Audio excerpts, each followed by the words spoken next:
नमस्कार दोस्तों, स्वागत है आपका टेक्नो डिफेंस अपडेट पे। तो दोस्तों, आप सबको पता है कि इंडियन नेवी ने अपने 36 फाइटर जेट के टेंडर को इंडियन एयरफोर्स के एमएमआरसी 2.0 के साथ एक तरह से मर्ज करने का फैसला किया है। और नेवी के इस टेंडर में सबसे ज़्यादा पावरफुल दावेदार अपनी कैटेगरी का दुनिया में सबसे ज़्यादा एडवांस फाइटर जेट यानी कि राफेल एम और दुनिया की सबसे ताकतवर नेवी की शान यानी कि FA-18 सुपर हॉर्नेट शामिल है। दोनों में कौन सा फाइटर जेट ज़्यादा बेहतरीन है, इस वीडियो में हम पूरी डिटेल से जानने वाले हैं। और साथ में दोस्तों, कभी भी इंडियन एयरफोर्स और इंडियन नेवी अपने फाइटर जेट को कभी भी जो स्पेसिफिकेशंस देखकर नहीं लेती है, तो इस कारण से आप किसी भी फाइटर जेट की स्पेसिफिकेशंस के हिसाब से उसको जज नहीं कर सकते हैं। एमएमआरसी की कुछ रिक्वायरमेंट भी है, उसके बारे में भी मैं आपको इस वीडियो के लास्ट में बताने वाला हूँ। तो चलिए दोस्तों, अपनी वीडियो को शुरू करते हैं। लेकिन उससे पहले अगर आपने चैनल को सब्सक्राइब नहीं किया है तो प्लीज़ चैनल को सब्सक्राइब कर दीजिए, साथ में बेल आइकन को भी दबा दीजिए ताकि आपको ऐसी ही डिफेंस से रिलेटेड जितनी भी वीडियोस हैं वे मिलती रहे। तो दोस्तों, सबसे पहले हम बात करते हैं राफेल की। तो देखिए दोस्तों, राफेल एक 4.5 जनरेशन का फाइटर जेट है जो कि 2 इंजन से लैस है। साथ में ऑल वेदर फाइटर जेट है, हर तरह के मौसम में ऑपरेट कर सकता है। Carrier capable multi role fighter jet है जिसमें कनार्ड विंग्स भी लगे हैं। और दोस्तों, वहीं पर FA-18 सुपर हॉर्नेट को अगर देखा जाए तो ये 4++ जनरेशन फाइटर जेट है, twin engine all weather carrier capable fighter jet है। इसे खास तौर पर नेवी की रिक्वायरमेंट को पूरा करने के लिए अमेरिका की तरफ से बनाया गया था।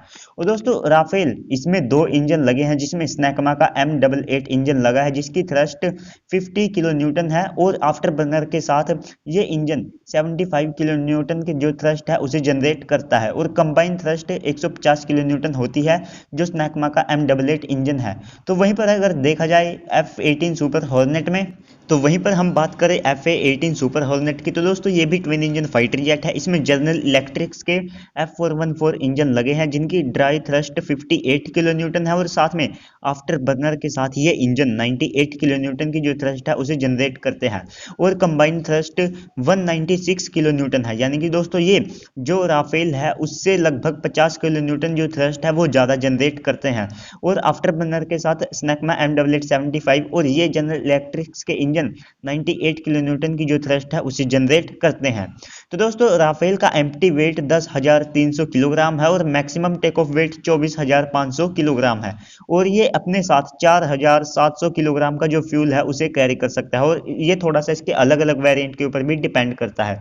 तो वहीं पर जो FA-18 सुपर हॉर्नेट है उसका एम्प्टी वेट 14,500 किलोग्राम है और maximum take off weight 30,000 kilogram है। और फ्यूल कैपेसिटी 6,250 किलोग्राम है, क्योंकि दोस्तों जो स्नैकमा के अंदर इंजन लगे हैं वे कम फ्यूल में ज़्यादा रेंज देते हैं, जबकि अमेरिकी इंजन फ्यूल को बहुत ज़्यादा कंज्यूम करते हैं। आप F-35 का एग्जाम्पल ले लीजिए, वो फाइटर जेट 8,000 किलोग्राम का जो फ्यूल है वो अपने इंटरनल वे के अंदर एक तरह से कैरी करता है। आप यहीं से अंदाजा लगा सकते हैं कि कितना ज़्यादा फ्यूल को F-35 कंज्यूम करता है। अमेरिकी इंजन फ्यूल को बहुत ज़्यादा कंज्यूम करते हैं। तो दोस्तों, वहीं पर दोनों फाइटर जेट की जो परफॉर्मेंस है उसके बारे में भी जान लेते हैं। तो दोस्तों, राफेल की स्पीड 1.8 मैक है, यानी कि 2223 किलोमीटर पर आवर। वहीं पर अगर आप इसे कंपेयर करते हैं F-18 सुपर हॉर्नेट से, तो उसकी स्पीड केवल 1.6 मैक है, यानी कि 1915 किलोमीटर पर आवर। और रेंज में राफेल की रेंज 3700 किलोमीटर है, वहीं पर F-18 सुपर हॉर्नेट की 3,350 किलोमीटर है। यहाँ पर FA-18 बहुत ज़्यादा पीछे एक तरह से रह जाता है। और सर्विस सीलिंग की बात की जाए तो राफेल की सर्विस सीलिंग 52,000 फीट है, तो वहीं पर FA-18 सुपर हॉर्नेट की केवल 50,000 फीट है। यहाँ पर भी राफेल आगे निकल जाता है। और रेट ऑफ क्लाइम में राफेल का रेट ऑफ क्लाइम 305 मीटर पर सेकंड है, यानी कि ये 305 मीटर की हाइट को केवल 1 सेकंड में एक तरह से गेन कर सकता है। और दोस्तों, वहीं पर FA-18 सुपर हॉर्नेट का रेट ऑफ क्लाइम जो राफेल है उससे बहुत ज़्यादा कम है, जो कि केवल 228 मीटर पर सेकंड है। और थ्रस्ट टू वेट रेशो की बात की जाए तो राफेल का 0.98% है, वो भी 100% फ्यूल के साथ, जबकि जो FA-18 सुपर हॉर्नेट है उसका केवल 0.93 है। हालांकि दोनों में ज़्यादा फर्क नहीं है, लेकिन थोड़ा सा जो राफेल है उसको यहाँ पर एज मिल जाता है। और ग्रेविटेशनल फोर्स की बात करें, यानी कि कौन सा फाइटर जेट कहाँ तक के मैनूवर्स को सह सकता है, तो राफेल +9G तक के मैनूवर्स को सह सकता है, यानी कि पुल्स को सह सकता है। जबकि FA-18 सुपर हॉर्नेट केवल 7.6G तक के मैनूवर्स को सह सकता है। और दोस्तों, राफेल इमरजेंसी में 11G तक के मैनूवर्स को सह सकता है। और अगर जो FA-18 सुपर हॉर्नेट है वो इस तरह का अगर कारनामा करने की कोशिश करेगा तो हो सकता है उसके कुछ पार्ट्स भी एक तरह से टूट सकते हैं। तो परफॉर्मेंस में जो राफेल है वो FA-18 सुपर हॉर्नेट से बहुत ज़्यादा आगे निकल जाता है। तो दोस्तों अब हम बात कर लेते हैं वेपन्स के बारे में। दोस्तों हम वेपन में केवल मेन फाइटर जेट के जो वेपन्स होते हैं उनके बारे में हम इसमें बात करने वाले हैं, क्योंकि दोस्तों वीडियो बहुत ज़्यादा फिर लंबी हो जाती है। तो दोस्तों जो बात की जाए राफेल की, तो उसमें टोटल 14 हार्ड पॉइंट है, जिसके ऊपर ये 9500 किलोग्राम का जो वेपन पेलोड है वो ले जा सकता है। इस मामले में ये हैवी वेट कैटेगरी के फाइटर जेट यानी कि सुखोई Su-35 को भी टक्कर देता है।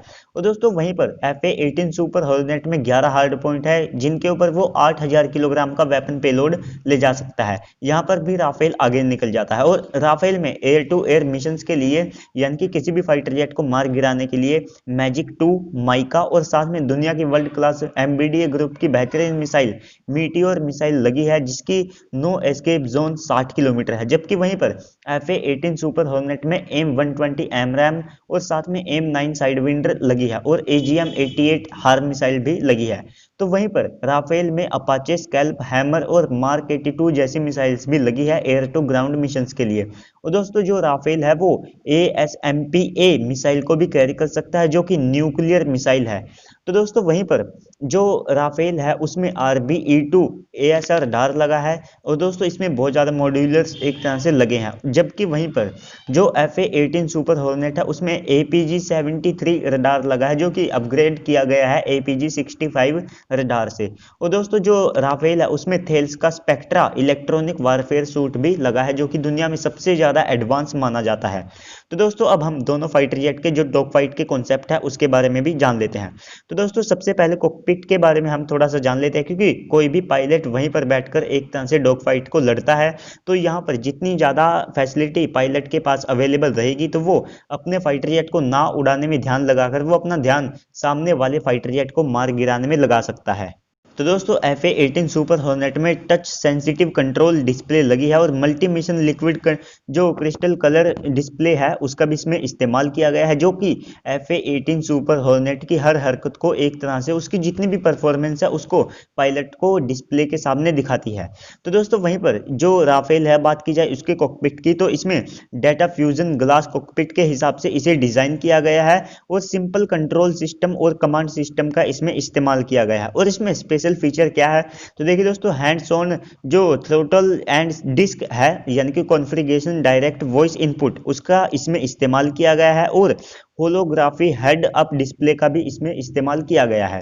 और दोस्तों राफेल में हेलमेट माउंटेड डिस्प्ले का भी इस्तेमाल किया गया है और इंटीग्रेटेड सेक्युलर एवियोनिक्स है उनका भी इसमें इस्तेमाल किया गया है। तो दोस्तों कॉकपिट में जहाँ की पायलट को बहुत ज़्यादा फैसिलिटी अवेलेबल होगी, तो उसमें जो राफेल है उसका कॉकपिट बहुत ज़्यादा एडवांस है। तो दोस्तों वहीं पर दोनों फाइटर जेट के रडार और सेंसर्स के बारे में भी थोड़ा सा जान लेते हैं। तो RBE-2 multi mode long range का एक बेस्ट नेविगेशन सिस्टम से टारगेटिंग हाई रेजोल्यूशन का ग्राउंड मैपिंग करने वाला रडार है। और दोस्तों फ्रंट सेक्टर ऑप्टिकल सिस्टम भी इसमें लगाया गया है और इसमें बहुत ज़्यादा मॉड्यूलर्स भी हैं।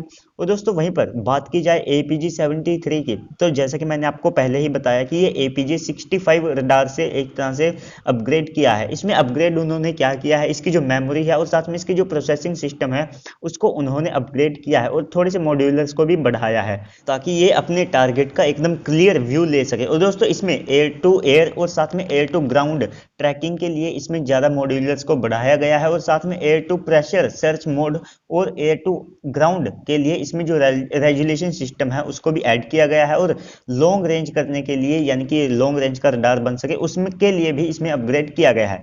लेकिन दोस्तों फिर भी ये कहीं से भी RBE-2 के टक्कर में नहीं ठहरता है। हालांकि रेंज में दोनों रडार एक तरह से सेम है, लेकिन यहाँ पर फर्स्ट लुक और फर्स्ट किल का एक तरह से कॉन्सेप्ट आ जाता है। यानी कि दोस्तों जो राफेल है उसका RCS बहुत ज़्यादा कम है अगर आप उसे कंपेयर करते हैं FA-18 सुपर हॉर्नेट से, जबकि राफेल के अंदर मतलब जो उसका कैनार्ड विंग है वे भी उसका RCS बढ़ाते हैं, लेकिन फिर भी उसका जो RCS है वो FA-18 सुपर हॉर्नेट से बहुत ज़्यादा लो है।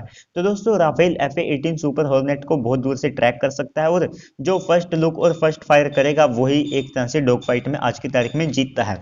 तो दोस्तों राफेल में जो डॉग फाइट के लिए 100 किलोमीटर वाली मीटियोर मिसाइल लगी है, जिसकी स्पीड 4 मैक है और नो एस्केप जोन 60 किलोमीटर है। वहीं पर जो राफेल माफ कीजिएगा FA-18 सुपर हॉर्नेट है, उसमें पुरानी हो चुकी एक तरह से M120ABC वेरिएंट की 55 से 105 किलोमीटर रेंज वाली मिसाइलें हैं, जिनकी स्पीड भी 4 मैक है, और M120D जिसकी रेंज 160 किलोमीटर है और इसकी स्पीड भी 4 मैक है। तो दोस्तों भले ही M120D की रेंज 160 किलोमीटर है, लेकिन फिर भी मीटियोर को दुनिया की सबसे ज़्यादा एडवांस और नो एस्केप जोन रखने वाली मिसाइल माना जाता है, जो कि M120 से एक तरह से 3 गुना ज़्यादा का एक जो नो एस्केप जोन है वो रखती है। जो M120 है उनका नो एस्केप जोन 30 किलोमीटर के आसपास ही रहता है, भले ही अमेरिका इसको 60 किलोमीटर या उससे ज़्यादा बताने की कोशिश करे। और दोस्तों शॉर्ट रेंज में जो राफेल है उसके पास मैजिक मिसाइल है, जो कि 15 किलोमीटर की रेंज के साथ आती है, जबकि वहीं पर यहाँ पर FA-18 सुपर हॉर्नेट को थोड़ा सा एज मिल जाता है, क्योंकि उसके पास M9 साइडविंडर और M7 स्पैरो है, जिनकी रेंज 35 से 85 किलोमीटर है। लेकिन दोस्तों इनकी जो मिसाइल है इनकी स्पीड बहुत ज़्यादा कम है, और इनके जवाब में राफेल के पास दुनिया का सबसे advance spectra electronic warfare suit लगा है और IRST सिस्टम है, जो कि FA-18 सुपर हॉर्नेट को बहुत ज़्यादा दूर से ट्रैक कर सकता है। और दोस्तों इसकी रेंज भी बहुत ज़्यादा अच्छी है। अगर आप कंपेयर करते हैं FA-18 के सिस्टम को राफेल से, तो देखिए दोस्तों जो FA-18 सुपर हॉर्नेट है वो एक तरह से पुराना फाइटर जेट हो चुका है, लेकिन उसमें अमेरिका अपग्रेड करता रहता है, उसके सिस्टम को एक तरह से अपग्रेड ही किया है। जबकि जो राफेल है उसमें एकदम नए सिस्टम लगे हैं, उनमें किसी भी तरह का अपग्रेड अभी तक नहीं किया गया है, क्योंकि अभी तक वो बहुत ज़्यादा एडवांस, उनमें किसी भी तरह की जो अपग्रेड है उसकी आवश्यकता अभी नहीं पड़ी है। और दोस्तों राफेल के F4 वेरिएंट पर भी फ्रांस काम कर रहा है। तो दोस्तों राफेल के पास डॉग फाइट में बेस्ट रेट ऑफ क्लाइंब भी है, और साथ में स्पीड और कनार्ड डेल्टा विंग होने के कारण वो इससे ज़्यादा अच्छे मैनुवर्स को परफॉर्म कर सकता है, और साथ में इमरजेंसी पड़ने पर 11G तक के मैनुवर्स सह सकता है। और अगर FA-18 सुपर हॉर्नेट अगर 10G तक के भी मैनुवर्स को सहता है, तो हो सकता है उसके विंग से एक तरह से क्रैक हो सकते हैं।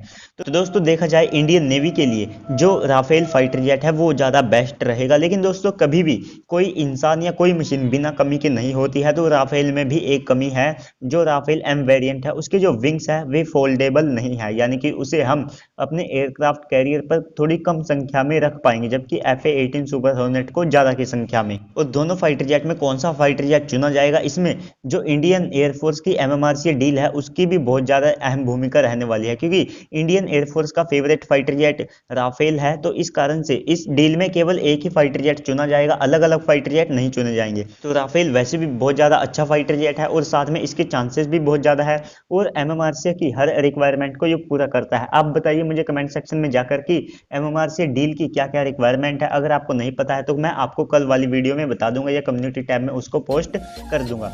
तो चलिए दोस्तों आज की इस वीडियो में इतना ही, मिलते हैं अगली वीडियो में, तब तक के लिए गुड बाय, जय हिंद।